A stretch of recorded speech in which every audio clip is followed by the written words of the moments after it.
सभी को नमस्कार। लाली, प्रतीक, अंकित, भाई 500-600 लोगों का नाम लेना इतना आसान तो नहीं है। तो सभी को एक साथ आप मैथमेटिक्स में कोऑर्डिनेट ज्योमेट्री बढ़िया सीख गए। पॉलिनोमियल आपका बहुत बढ़िया हो गया। Factorisation, algebraic identities, number system. आज नया पढ़ाऊंगा, लास्ट क्लास में प्रॉमिस हुआ था। लाइन एंड एंगल्स कुछ बच्चों के सितंबर टेस्ट में जरूर आता है, इसलिए हम रेखाएं और कोण पर आज बेसिक स्टडी करेंगे। यस सर, आज नया बिल्कुल। पढ़ तो बहुत अच्छा रहे हैं हम लोग, बहुत डिटेल में पढ़ रहे हैं, नॉलेज भी आप लोगों को बहुत बढ़िया हो रही है, लेकिन इस बात को भी बहुत जरूरी याद रखना पड़ेगा कि आपके सितंबर टेस्ट हैं, फिर आपके और भी जितने भी टेस्ट वगैरह हैं उन सब के साथ भी चलना जरूरी है। कॉन्ग्रुएंसी ट्राइंगल के लिए जाके हम पढ़ेंगे। लाइन एंड एंगल जब आप पढ़ लेंगे तो उसके बाद ट्राइंगल वाला चैप्टर आएगा, तो जब आपकी लाइन एंड एंगल अच्छे से क्लियर हो जाएंगे तभी कॉन्ग्रुएंस आप पढ़ पाएंगे। जी हाँ, सिमिलैरिटीज एंड कॉन्ग्रुएंसी तभी ज्यादा अच्छा क्लियर हो पाएगा आपको, क्योंकि वहां पर कहीं ना कहीं कुछ प्रॉपर्टीज को फॉलो करना होता है जो कॉन्ग्रुएंट ट्राइंगल की होती है, सिमिलर ट्राइंगल्स की होती हैं। उसमें आपको बेसिक्स चाहिए, corresponding sides, corresponding angles and so many things. How are you? I am fine. Yes, अगस्त में भी है टेस्ट, लास्ट अगस्त, मुझे मालूम है। उसी बात को ध्यान में रखते हुए लाइन एंगल्स आज पढ़ाने की बात कर रहा हूं, और इसी वीक में 6.1, 6.2, 6.3 अच्छे से क्लियर हो जाएगी। तो लाइन एंड एंगल्स के लिए हम अगर शुरू करें,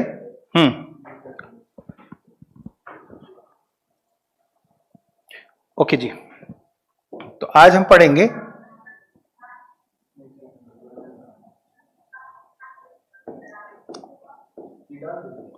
लाइन एंड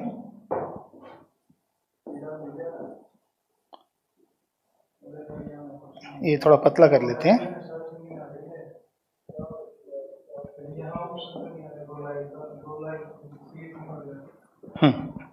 देखिए, लाइन एंड एंगल्स की जब हम बात कर रहे हैं तो सबसे पहले हम छोटी छोटी बातों से शुरू करेंगे।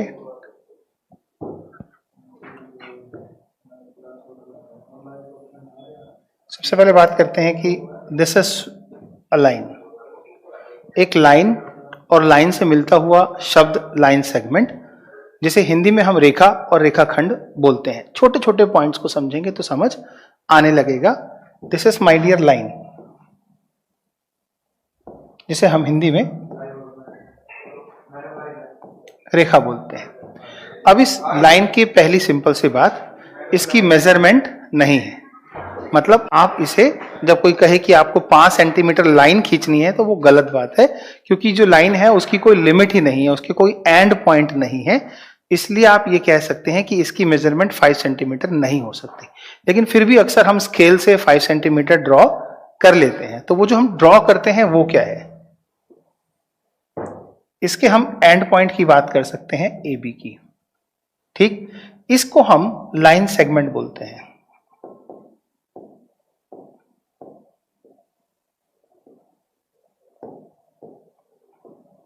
जिसका मतलब है रेखाखंड।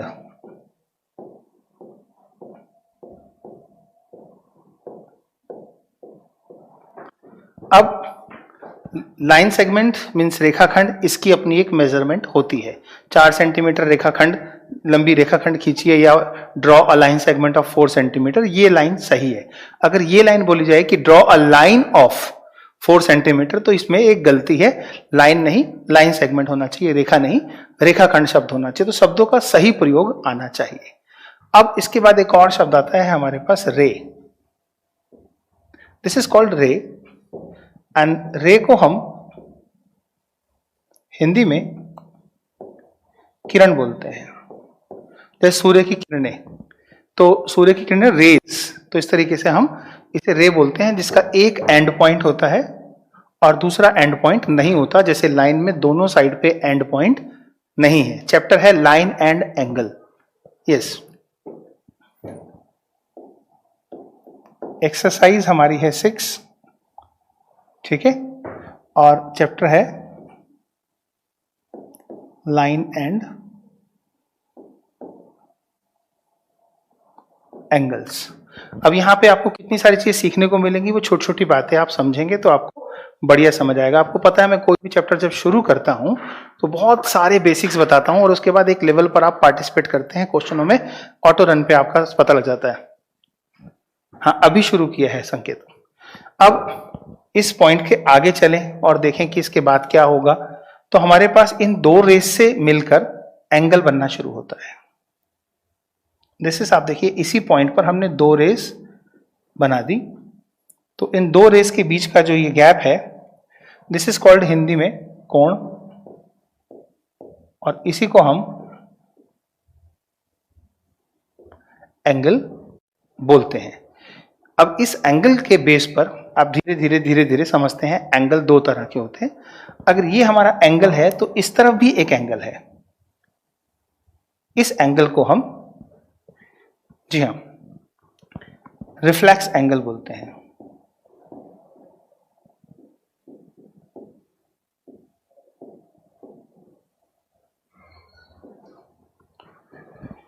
अब रिफ्लेक्स एंगल क्या होता है? जब आपको एंगल पता होता है कि ये थीटा होता है तो इस एंगल को हम 360 डिग्री में से इस एंगल को सब्ट्रैक्ट करते हैं तो रिफ्लेक्स एंगल कैलकुलेट होता है। तो छोटे छोटे नामों के साथ आगे धीरे धीरे बढ़ते चले तो समझ आएगा।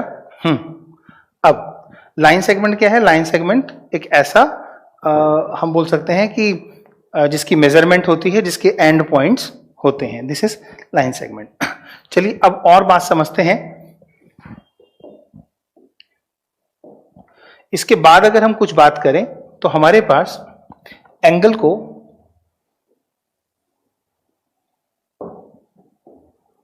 यहां एक पॉइंट पर, आप यहां पर रे दिखा रहे थे।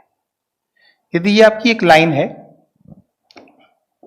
L1, ठीक है, जिसमें ये पॉइंट O है, ये पॉइंट आपका A है, तो फर्ज कर लीजिए कि ये आपकी एक BC एक लाइन है। L जो लाइन है उस पे B और C दो पॉइंट है। यहां पर जो एंगल है वो थीटा ही है, जैसा कि मैंने अभी यहां पर आपको एंगल के लिए थीटा बोला था। दूसरी तरफ आप देखेंगे कि ये वाला जो पोर्शन है अभी पूरा 360 नहीं घूमा है, रिफ्लेक्स एंगल की तरह से नहीं घूमा है। यहां पर ये 180 डिग्री का पोर्शन है। तो ये वाला जो पोर्शन है इसे आप 180 डिग्री माइनस थीटा बोलते हैं। और यहां से आप ये सीखते हैं कि यदि दो कोणों का योगफल 180 डिग्री होता है तो दोनों कोण एक दूसरे के समपूरक होते हैं। जी हाँ,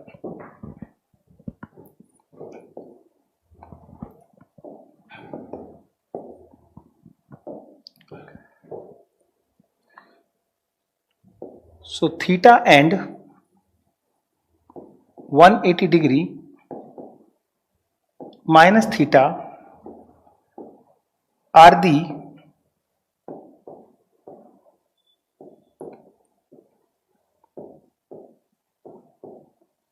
supplementary angles to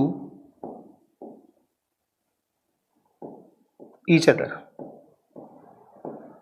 हिंदी में बोल सकता हूं मैं इसे, थीटा तथा 180 माइनस थीटा एक दूसरे के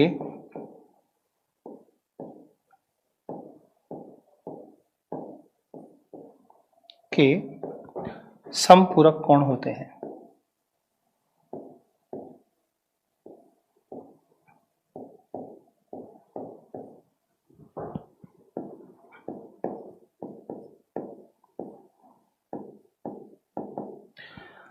अब जब एक लाइन पर हम एक एंगल को जो कि 180 डिग्री का है उसके दो टुकड़े करते हैं तो दोनों को हम जब जोड़ते हैं तो इस तरह से एक युग्म बनता है, एक एंगल ये और एक एंगल ये। तो इस तरह के युग्म को हम हिंदी में रैखिक युग्म बोलते हैं और इंग्लिश में इसे लीनियर पेयर बोला जाता है। यानी कि theta plus 180 degree minus theta जो कि इक्वल टू 180 डिग्री को रिप्रेजेंट करेगा। तो जब जब एंगल का टोटल थीटा बेटा एक जस्ट एग्जांपल है, हम नाम के लिए किसी को लिख लेते हैं, जैसे हम एंगल में कभी ए लिख लेते हैं, कभी बी लिख लेते हैं, कभी एक्स लिख लेते हैं। ऐसे ही किसी का नाम संतोष, किसी का दीपक, किसी का सुनीता, तो हम यहाँ पर एक एंगल के लिए एक सिंबल का यूज करते हैं। तो उस सिंबल को हम थीटा से रिप्रेजेंट कर लेते हैं। थीटा बोल लेते हैं, अल्फा बोल लेते हैं, बीटा बोल लेते हैं। ऐसे बहुत सारे नाम है मैथ्स में जिन्हें आपने अडॉप्ट करना है कि हाँ इसको एंगल के लिए यूज किया जाता है। ठीक है, जैसे सैंडल को देखते ही आप समझ जाते हो कि ये पैर में यूज होती है, हाथों में यूज नहीं होती। वैसे ही अल्फा भी है, बीटा भी है, ये सब नाम एंगल के लिए यूज होते हैं। तो लीनियर पेयर जब हम दो एंगल का टोटल करते हैं, एक एंगल प्लस दूसरा एंगल, और इसका टोटल 180 डिग्री आता है, तो हम इसे दो तरीके से रिप्रेजेंट कर सकते हैं। आप इस सम को लीनियर पेयर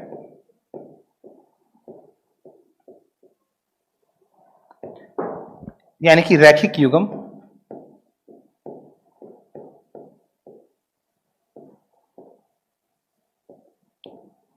के रूप में प्रयोग कर सकते हैं, या दूसरा आप इसे, जब तक ये सिर्फ दो हैं, ओनली टू, जब तक ये दो हैं तब तक आप इसे समपूरक कोण या फिर इंग्लिश में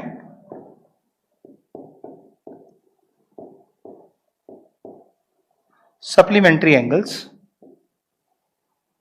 शो कर सकते हैं। याद रहे, अगर एक ही लाइन पर दो एंगल का टोटल 180 है तो दोनों एक दूसरे के सप्लीमेंट्री भी हैं, और दोनों का लीनियर टोटल जो है वो स्ट्रेट लाइन पर, हाँ स्ट्रेट लाइन एंगल भी बोलते हैं, तो उसे लीनियर पेयर भी बोलेंगे। लेकिन अगर उसमें जो टुकड़े हैं दो से अधिक हो गए तो फिर हम उसे सप्लीमेंट्री नहीं बोलते हैं, फिर हम उसे रैखिक युग्म ही बोलते हैं। इतनी बात आपको समझ आ गई होगी, इतनी बात आप नोट कीजिए। अभी बहुत सारे बेसिक्स बताने हैं ताकि आपका जो लाइन एंगल का चैप्टर है उंगलियों पे आपको हो जाए, एक एक बात आपको समझ आ जाए। नोट कीजिए, शाबाश। सर बड़ा लिखिए, ठीक है, थोड़ा सा बड़ा लिख देंगे, कोई दिक्कत नहीं बाबू। कॉम्प्लीमेंट्री भी बताऊंगा बेटा, लाली अभी बताता हूं। हर छोटी छोटी बात क्यों बताता हूं मैं आपको, ताकि आप ये कह सको कि मुझे शब्दों के साथ अच्छी तरह से व्यवहार करना आता है, मैं उसका प्रयोग भी जानते हूं। समराइज अगेन, एक बार दोबारा बता देते हैं। लाइन जिसकी कोई मेजरमेंट नहीं होती और दोनों तरफ चलती है। अब चैप्टर 3 की एक्सरसाइज पिछली क्लास में कराई है, आए नहीं थे क्या जितेंद्र? वीडियो देखो। लाइन सेगमेंट यानी कि जिसकी मेजरमेंट होती है, जिसके एंड पॉइंट होते हैं।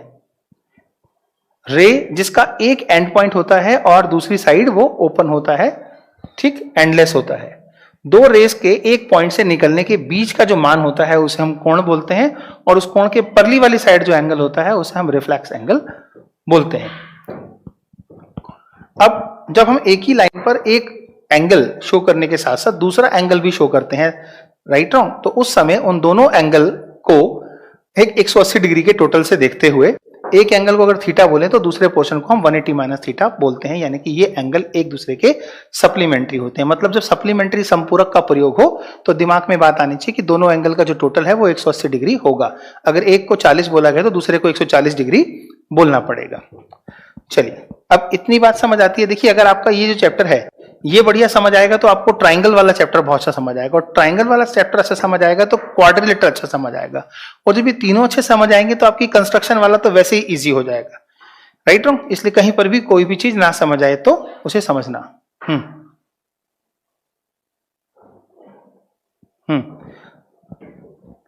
चलो, यहां तक समझ आता है, इससे आगे बात करते हैं। थोड़ा बड़ा लिखेंगे, डिमांड है आपकी तरफ से। अब अभी मुझसे पूछा किसी ने कॉम्प्लीमेंट्री क्या होता है। देखो, आपके पास एंगल की बात करते हैं और एंगल से ही निकालेंगे सप्लीमेंट्री एंड कॉम्प्लीमेंट्री। जब आप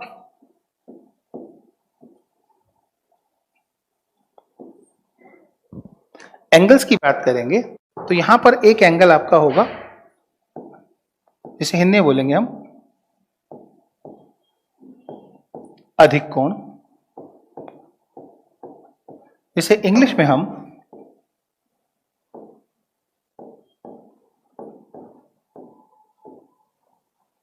ऑब्ट्यूस एंगल बोलते हैं। जिसमें अगर हम थीटा की बात करें, मतलब एंगल की बात करें थीटा की, तो वो उसकी जो मेजरमेंट है वो ज्यादा होती है किससे? 90 डिग्री से, लेकिन कम होती है किससे? 180 डिग्री से। मीन्स हम थीटा की बात करें तो थीटा की वैल्यू ज्यादा है 90 डिग्री से, लेकिन कम है 180 डिग्री। जब एंगल 90 डिग्री से ज्यादा और 180 से कम होगा तो वो अधिक कोण यानी कि ऑब्ट्यूस एंगल होगा।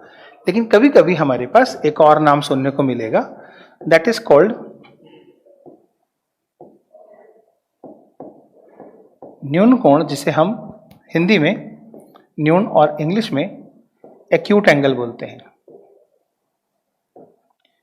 एक्यूट एंगल मतलब एंगल को हम अगर थीटा बोलें तो थीटा की जो वैल्यू होगी वो 0 डिग्री से ज्यादा होगी, परंतु 90 डिग्री से कम होगी। ठीक है, चलो अब यहां पर समझते हैं तीसरा पॉइंट, जिसे हम बोलते हैं समकोण।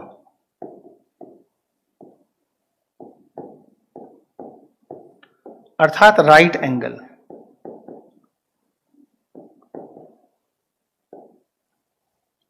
जब बात राइट एंगल की आती है तो ना कम ना ज्यादा, सिर्फ 90 डिग्री। जिस बच्चे ने पूछा कॉम्प्लीमेंट्री क्या होता है, वहां तक लाने के लिए मुझे ये बात आपको याद दिलानी पड़ेगी। तो हम अगर कहें कि मेरा अधिक कोण कैसे शो होगा, दिस इज योर अधिक कोण, जो कि इस समय 90 डिग्री से आपको दिख रहा होगा ज्यादा हो रहा है। ठीक, दूसरी तरफ आता है हमारा एक्यूट एंगल, जो कि इस समय 90 डिग्री से कम है। यह हमारा एक्यूट है। ठीक, अब जब हम 90 डिग्री की बात कर रहे हैं इस एंगल की, तो ये हमारा समकोण है। ये आपको पता है, ज्यादा बड़ी बातें नहीं बता रहा मैं। बासु, आपका नाम बासु क्यों है, इस बारे में कभी सोचा? कुछ चीजों को याद करने के लिए कोई ना कोई सहारा लिया जाता है, इसलिए हमें ऐसे कुछ चीजें, मैथमेटिक्स में दो चीजें होती हैं, एक होती है थ्योरेटिकल और एक होती है अडॉप्शन। मतलब हमें कुछ चीजों को अडॉप्ट करना पड़ता है कि ये ऐसे ही करनी पड़ेंगी।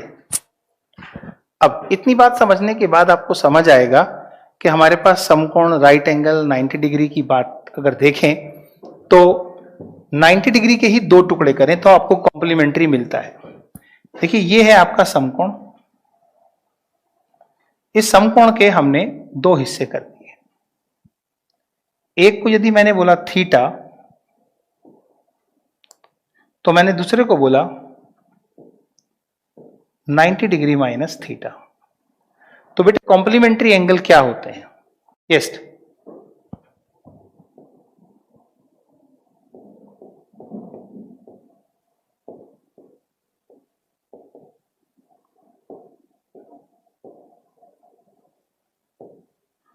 अर्थात पूरक कोण।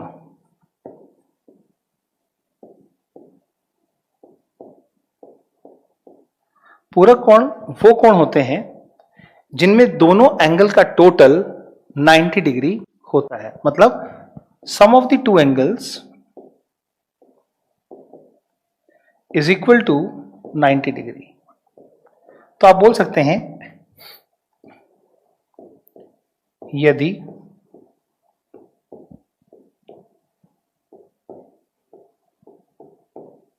दो कोणों का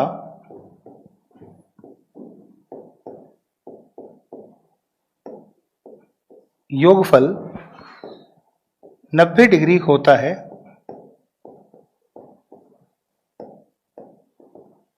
तो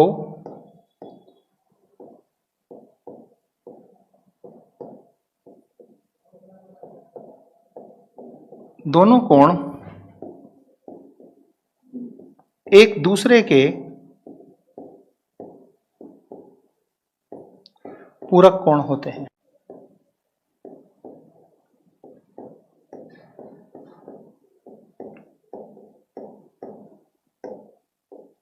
If sum of the two angles, if sum of the two angles is 90 degree, then the angles are complementary to each other.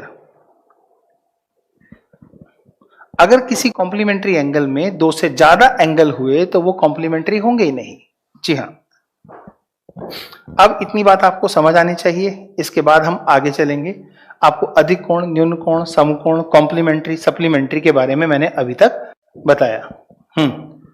उसको कुछ नहीं कहेंगे बेटा, इट इज नॉट रिक्वायर्ड। फिर हमें सिर्फ जनरली उसे सम ऑफ दी एंगल्स में जो भी फिगर होती है उसके बेस पे देखना होता है। या तो हमारा कॉम्प्लीमेंट्री होता है या सप्लीमेंट्री होता है, राइट। जब दो से ज्यादा एंगल के टुकड़े होने लगते हैं 90 डिग्री के, तो फिर हम उसको 180 के साथ जाकर लीनियर पेयर के साथ जोड़ देते हैं, तब उसे हम सप्लीमेंट्री भी नहीं बोलते हैं। तुषार, आइए इसके बाद बात करते हैं।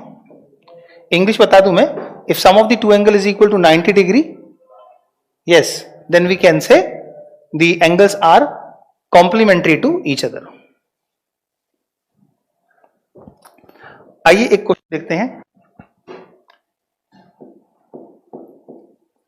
If an angle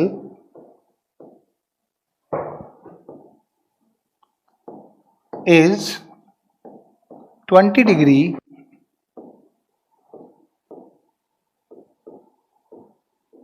more than its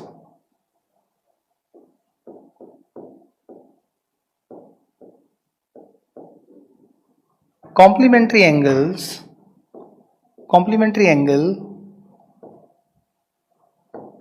find the angle।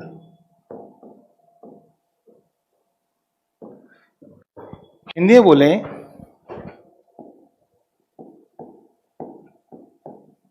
यदि एक कोण अपने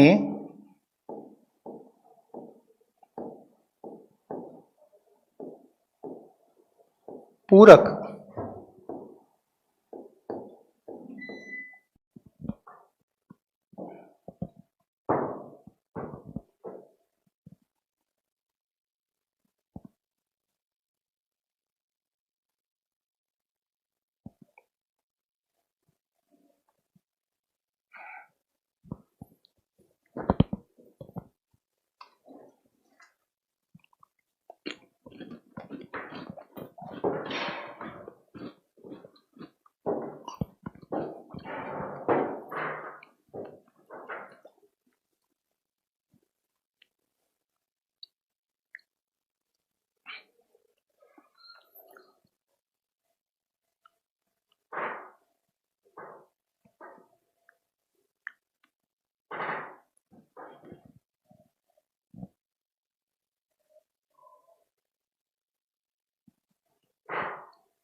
बच्चे लाइट गई है, अभी पावर से कनेक्ट कर रहे हैं दोबारा स्टूडियो में।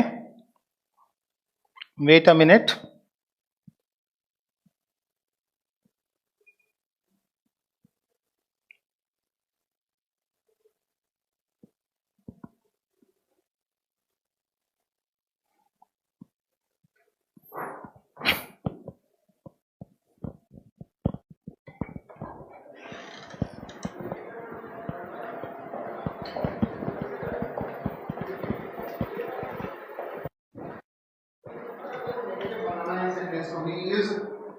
तुम्हारी तो लाइट आ रही है, हमारी लाइट नहीं आ रही। हाँ, लाइट गई। फिर क्या चला रहे हो? आपका बंद हो गया वो? हैं? यार इन्वर्टर से चल रहा हो, कहाँ गया वो? ब्रिजेश नहीं? अंकल, कहाँ है ब्रिजेश अंकल? पता नहीं, हमें पता नहीं पता। बुला के ना फटाफट। उधर नहीं है।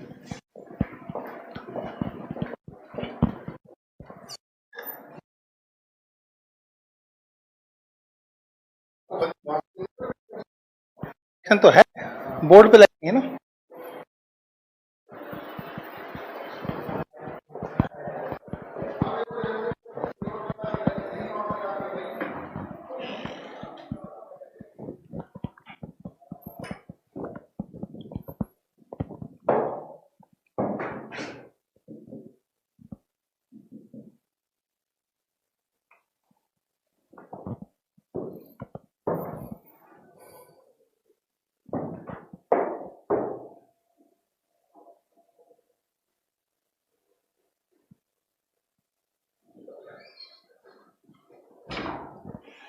सर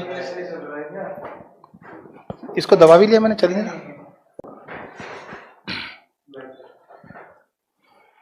चलिए जी।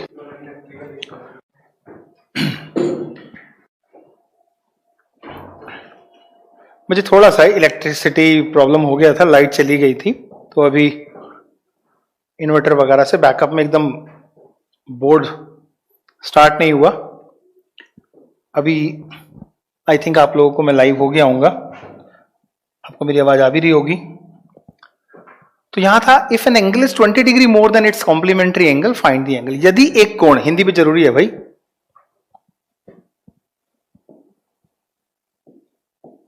ये तो बहुत मोटा हो जाएगा। यदि एक कोण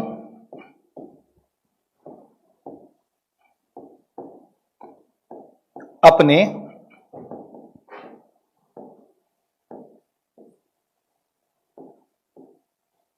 पूरक कोण से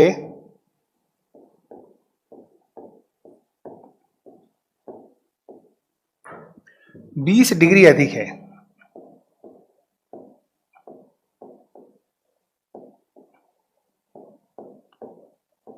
हो तो कोण का मान ज्ञात करो।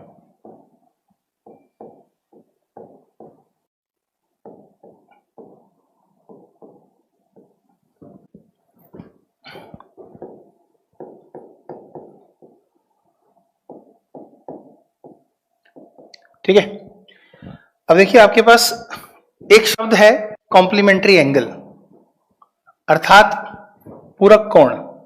पूरक शब्द सुनेंगे ही तो आपके दिमाग में बात आ जाएगी कि 90 डिग्री की बात हो रही है, 180 की नहीं हो रही है। तो यहां पर आपके पास दो एंगल हैं जो 90 डिग्री के अंदर हैं। एक एंगल अपने पूरक कोण से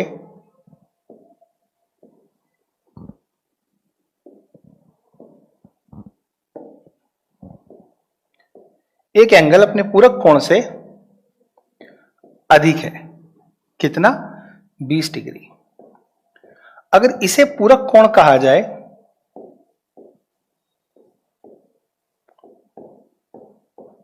तो इसे कोण कहा जाएगा जो हमें निकालना है, जिस कोण को हम निकालना चाहते हैं, द एंगल।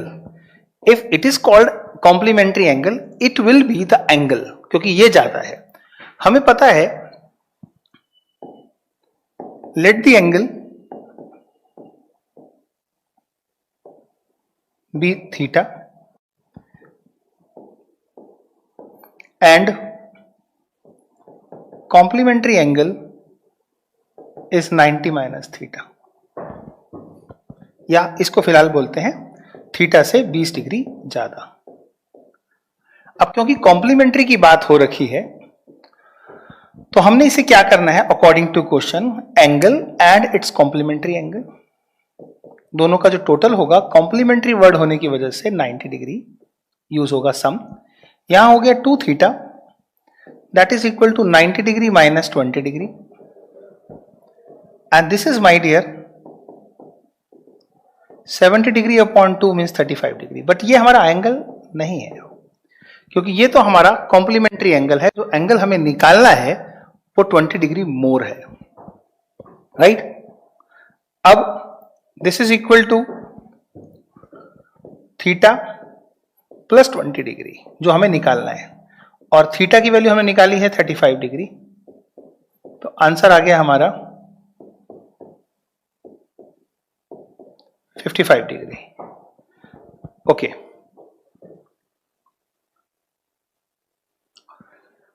समझ आ गया होगा? Good, very nice. तो अगर आपने एक को थीटा की जगह x माना तो दूसरे को x प्लस 20 मानकर दोनों का सम आप 90 के बराबर रखेंगे। तो ये तो एक क्वेश्चन हुआ आपका कॉम्प्लीमेंट्री शब्द को याद कराने के लिए कि अगर ऐसा क्वेश्चन आए, भाई समझ में नहीं आया तो दोबारा समझ लो। अगर हम एक एंगल को थीटा बोल दें या x बोल दें, राइट, तो अगर मैं कहूं कि मैंने ज्यादा इंग्लिश नहीं लिखी, लेट द एंगल बी, यानी कि माना कोण बराबर, यहां पर हम इसे इधर लिख लेते हैं, sorry, let the complementary angle, यहां लिखेंगे कॉम्प्लीमेंट्री एंगल भी theta, and angle is theta plus 20 degree. So then we will have the answer. माना कि पूरा कोण बराबर थीटा है, तो कोण बराबर होगा थीटा प्लस 20 और दोनों का जोड़ बराबर होगा 90 डिग्री। तो व्हाट इज थीटा बार बार मत पूछो, बोल रहा हूं कि एक तरह से एक्स की जगह पर थीटा याद करना शुरू करो, ताकि आगे जाकर आपको बहुत अच्छे से समझ आने लगेगा। थीटा शब्द आपने 10th में भी सुनना है ट्रिग्नोमेट्री में जाके। तो आइए बात करते हैं एक और सवाल की। पढ़ाऊंगा तो मैं आपको बिल्कुल बेसिक से आराम से, ताकि जिन बच्चों को मैथ्स नहीं आता है उन्हें आए। और आपको पता है कि अब तक आप 3 चैप्टर पढ़ चुके हो, सर बिल्कुल बेस से उठाकर टॉप तक ले जाते हैं, प्रैक्टिस भी कराते हैं। तो अभी कुछ और एक्स्ट्रा मत लिखो, सवाल देखो, सवाल करो। If an angle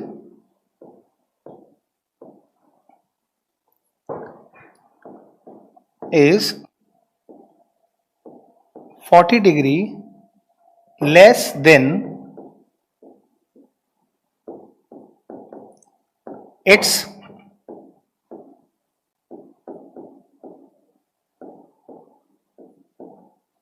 supplementary angle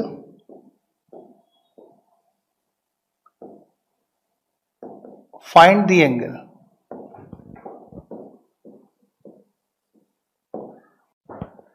यदि एक कोण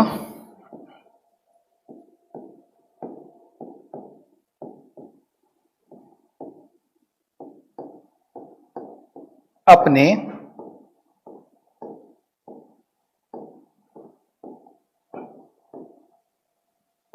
समपूरक कोण से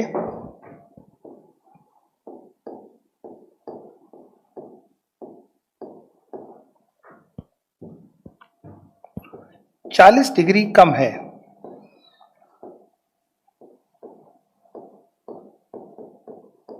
तो कोण ज्ञात करो। देखो, अब की बार आपको 180 डिग्री पर सोचना है, क्योंकि सप्लीमेंट्री वर्ड यूज हुआ है, दिस वर्ड सप्लीमेंट्री एंगल, इसकी वजह से, संपूरक कोण की वजह से। तो आपने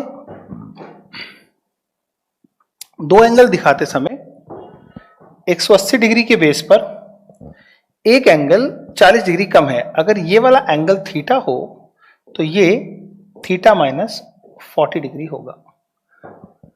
तो एक कोण अपने संपूरक कोण से 40 डिग्री कम है, तो संपूरक कोण को मान लिया हमने थीटा। लेट दी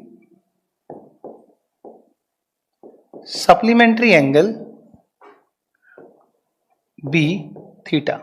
माना कि संपूरक कोण बराबर थीटा है and the angle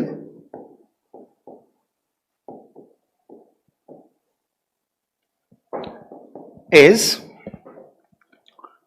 theta minus 40 degree. अब क्योंकि अकॉर्डिंग टू क्वेश्चन तथा कोण बराबर 40 माइनस थीटा माइनस 40 डिग्री है। अब प्रश्नानुसार कहें या अकॉर्डिंग टू क्वेश्चन कहें तो हम लिख सकते हैं theta plus theta minus 40 degree का जो सम होगा वो बराबर होगा 180 डिग्री के। तो ये हो गया 2 थीटा बराबर हुआ 180 डिग्री प्लस 40 डिग्री, और थीटा बराबर हुआ 220 डिग्री बटा में 2 यानी कि 110 डिग्री। अब आप बोल सकते हैं कि आपके पास जो एंगल निकालना है आपको वो है थीटा माइनस 40 डिग्री। तो एंगल किसके बराबर होगा? Angle is equal to theta minus 40 degree. So your answer is 110 minus 40 degree and that is equal to 70 degree. तो आपको कॉम्प्लीमेंट्री वर्ड और सप्लीमेंट्री वर्ड समझ आने के साथ आप सीधे सीधे इससे संबंधित क्वेश्चन में लैंग्वेज को भी समझ गए। You got it. अब थोड़ा सा और आगे चलते हैं। हमने थीटा की जगह आप एक्स भी लिख सकते हो, वाई भी लिख सकते हो। अब धीरे धीरे आप बड़े हो रहे हो तो कुछ और चीजें आपके साथ जोड़ना चाह रहा हूं, ताकि 10th क्लास में जब आप मुझसे पढ़ें तो ये थीटा बीटा से आप पहले मिल चुके हो, अच्छे से समझ में आ रहा है। बहुत बढ़िया। आइए थोड़ा सा और समझना शुरू करते हैं।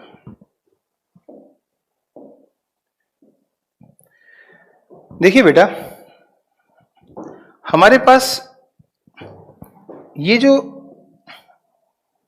लाइन है, इस लाइन में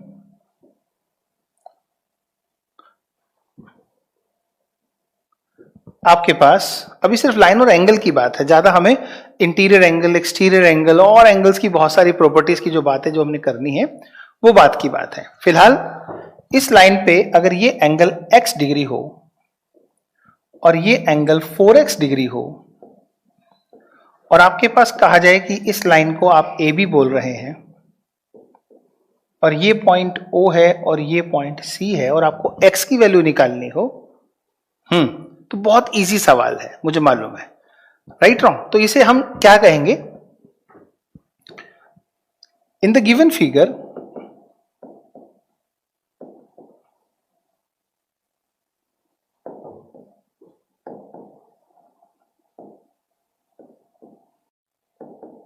find the value of x। दी गई आकृति में x का मान ज्ञात कीजिए। तो बहुत आसान है, यहां पर आप बोल सकते हैं स्ट्रेट एंगल आपके पास है और स्ट्रेट एंगल आपके पास है एंगल AOB जो कि बराबर होगा 180 डिग्री। और AOB के अंदर दो एंगल हैं, एक है एंगल AOC प्लस दूसरा एंगल है BOC is equal to 180 degree.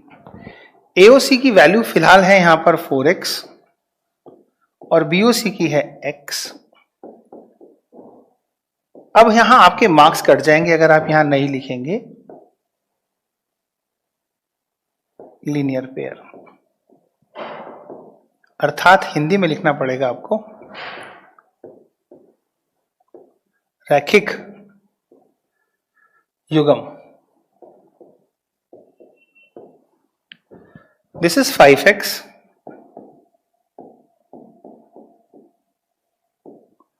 x is equal to 36 degree. Clear. अब इसमें कहता है कि ऑल्सो फाइंड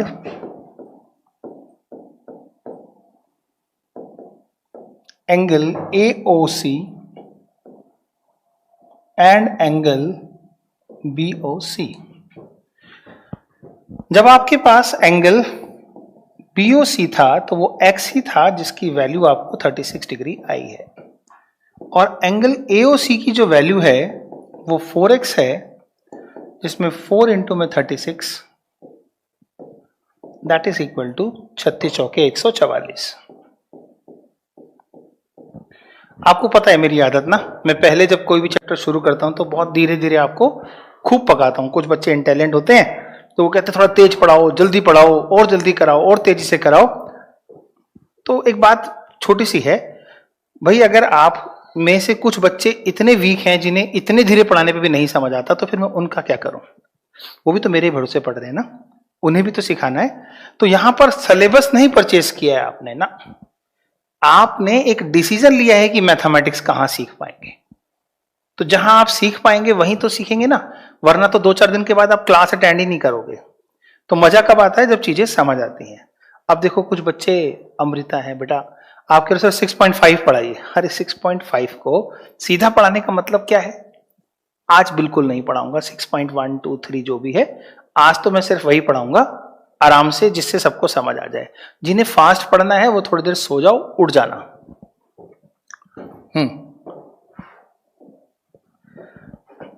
बेस समझाना है भाई, मजाक नहीं है, मैथमेटिक्स है। जिन लोगों का मैथ्स खराब हुआ है उनका मैथ्स खराब करने के पीछे कोई टीचर ही है, उसने सोचा ही नहीं कि इस बच्चे को धीरे धीरे समझ आता है। तो आराम से पढ़िए, जिसको जल्दी है आ सो जाइए। चलो आगे बात करते हैं। अब ये जो चीजें मैं आपको धीरे धीरे समझाने की कोशिश कर रहा हूं वो धीरे धीरे ही पकड़ में आएंगी। इस पॉइंट पर मैंने जब इसे 3 पार्ट्स में तोड़ दिया तो भी हम इसको लीनियर पेयर की ही संज्ञा देंगे। मतलब अगर इसे हम बोले 2x, इसे बोले 3x और इसे भी बोले 3x, तो आपको इस केस में भी अगर x की वैल्यू निकालनी हो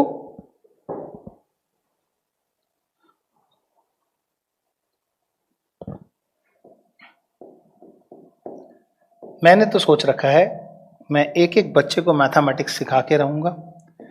इसके लिए चाहे मुझे कितना भी आराम से पढ़ाना पड़े मैं पढ़ाऊंगा। बड़ी मुश्किल से तो लॉकडाउन में हम मिले हैं और इस मुलाकात से जो फायदा होना है उसका भी फायदा नहीं हुआ तो फायदा क्या है हमारा मिलने का।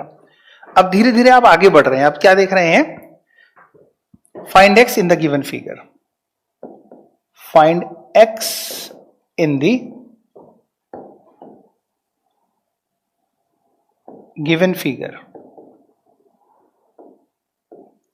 दी गई आकृति में फिर x निकालना है। तो इस बार क्या करें? वही करेंगे जो हम कर सकते हैं, व्हाट? टोटल। तो पहली बात हमारे पास आता है एंगल AOB जो स्ट्रेट लाइन एंगल है वो 180 डिग्री है और उसी के टुकड़े हमारे पास हैं एंगल AO, AOC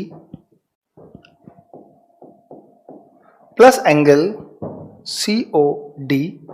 बच्चे जिनको नहीं समझ आता है कि कैसे लिखते हैं, जिस एंगल जिस पॉइंट पर होता है वो दो लेटर्स के बीच वाले में लिखा जाता है। अब जैसे ये O पर ही एंगल है, सारे एंगल बीच में O ही आ रहे हैं, तो DOB and that is equal to what? Again 180 degree and reason we have same linear pair, अर्थात रैखिक युग्म।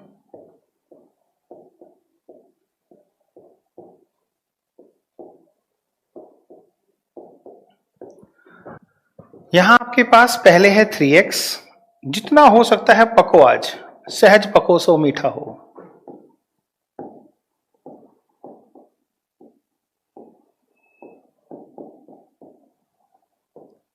तीन तीन छेड़ दो 8x, लाइन है, CD भी एक लाइन है और O पर इंटरसेक्ट करते हैं, तो this is called in English intersecting line. क्या कहते हैं इसे हम?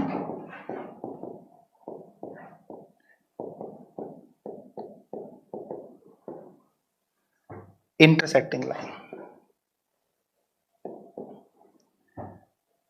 ठीक, एक दूसरे को एक बिंदु पर प्रतिच्छेद करने वाली रेखाएं।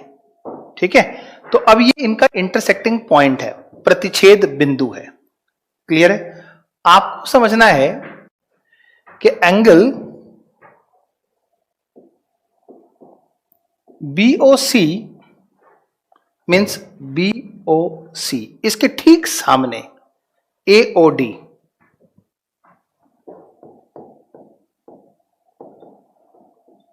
ये दोनों एंगल जैसा कि आप देख रहे हो, अगर ये थीटा निकल के आ रहा है तो ये भी थीटा निकल के आ रहा है। रीजन है लीनियर पेयर।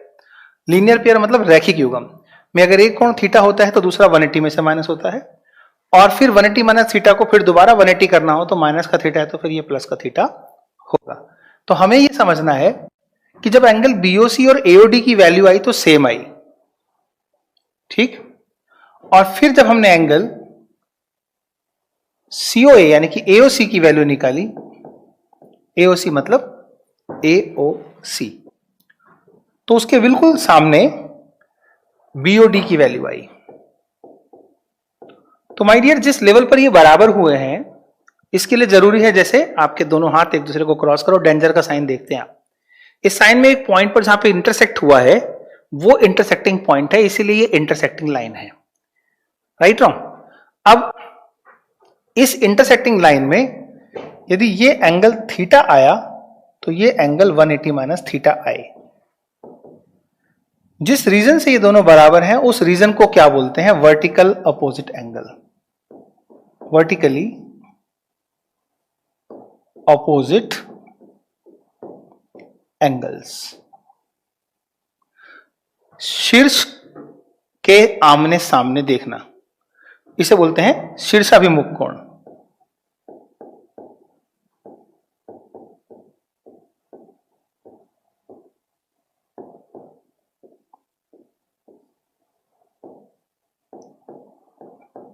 तो याद रखें कि दो रेखाएं एक दूसरे को जिस बिंदु पर काटती हैं उसके अपोजिट साइड में जो दो एंगल होते हैं वो हमेशा बराबर होते हैं, और उसके लिए आपको लिखना पड़ेगा जब भी आप सॉल्व करेंगे रीजन वर्टिकली अपोजिट एंगल या फिर शीर्षाभिमुख कोण। आइए अब इस बात को और लीनियर पेयर को एक साथ जोड़कर एक सवाल बनाते हैं और समझते हैं कि हमें और कितना समझ आ गया। आओ, ये बात समझ आ रही होगी तो इस फिगर को ध्यान से देखना। ये एक लाइन जिसमें आपने एक और लाइन डाल दी तो ये लाइन हो गई इंटरसेक्टिंग लाइन। इस समय एक और लाइन यहां से पास होकर चली जाए तो ये भी इंटरसेक्टिंग लाइंस ही है। थोड़ी देर के लिए हमने बोला कि ये जो वैल्यू है वो 5y है, जबकि ये वाली वैल्यू 3y के बराबर है और ये वाली वैल्यू 2y के बराबर है। आपकी प्रॉब्लम ये है, आपको y निकालना है, और y निकालने के लिए लाइन होने की वजह से आपके पास जो कंसेप्ट होगा वो लीनियर पेयर होगा। तो बेटा लीनियर पेयर को यूज करने के लिए आपको इसे लीनियर पेयर बनाना होगा, और यहां पर आप देखोगे कि आपका जो ये वाला एंगल है ये आपको अवेलेबल नहीं है विद y। तो आप बोलेंगे कि सर ये वाला एंगल और ये वाला एंगल तो बराबर है। तो अगर मैं थोड़ी देर के लिए ये बोलूं कि ये AB एक लाइन थी, दूसरी लाइन हमारी CD एक लाइन थी, और ये तीसरी लाइन EF एक लाइन है, क्योंकि पूरा का पूरा चैप्टर लाइन एंड एंगल है। तो छोटे छोटे शब्दों के साथ नए नए शब्द जो जुड़ रहे हैं उनका प्रयोग समझ आना चाहिए। ठीक है, अब प्रयोग की बात कर रहे हैं तो देखें कि हम क्या कहना चाह रहे हैं। इस O पॉइंट पर हम यहां बोल सकते हैं कि एंगल COF बराबर होगा एंगल DOE के, और वो बराबर होगा 5y डिग्री के।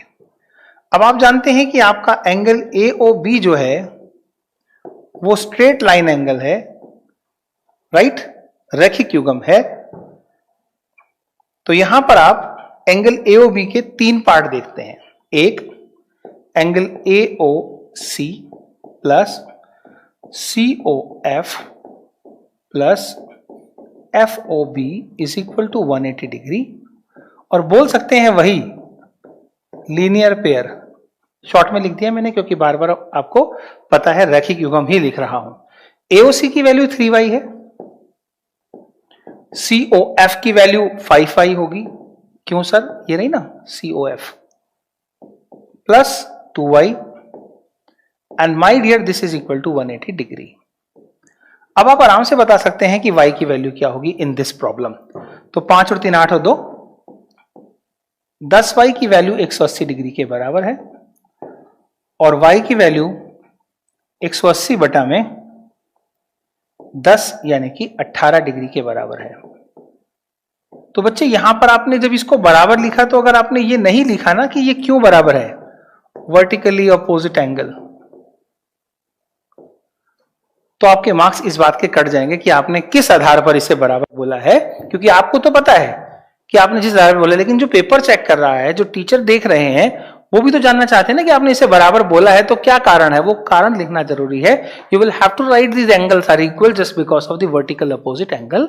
अब आपके पास y का मान 18 है, तो इसके बाद आप चाहें तो जितनी भी वैल्यूज आपको कैलकुलेट करनी है, इसमें एंगल AOC कैलकुलेट करना हो तो हो जाएगा। वो 3y के बराबर है, दिस इज सॉरी 18 डिग्री, 18 तिया 54, और COF निकालना है, and that is my dear 5y which is equal to 5 into में 18 डिग्री, 18 पंजे 90, और एंगल जो नेक्स्ट आपके पास है वो है BOF या FOB, एक ही बात है, that is equal to 2y, and that we can say is equal to 2 into में 18 डिग्री, 18 दूनी 36 डिग्री। तो आज की क्लास में अगर मैं थोड़ा सा समअप तो आपको पता लगा कॉम्प्लीमेंट्री और सप्लीमेंट्री के बारे में, लाइन के बारे में, लाइन सेगमेंट के बारे में, रे के बारे में, एंगल के बारे में, रिफ्लेक्स एंगल के बारे में, वर्टिकल अपोजिट एंगल के बारे में, और लाइंस में इंटरसेक्टिंग लाइन के बारे में। साथ के साथ पढ़ा आपने लीनियर पेयर के बारे में। तो जितनी बात आज आपने पढ़ी है इसे सिर्फ रिवाइज करना है और कुछ नहीं करना है। सवाल तो मैं जब आपको बुक से कराऊंगा तब आपको मजा आएगा, अभी तो बेस बनाने दो ताकि बुक समझ आ जाए। तब तक के लिए नमस्कार, धन्यवाद, खुश रहें, मस्त रहें और कल फिर दोबारा यहीं पर मिलें और स्वस्थ रहें। Thank you, bye.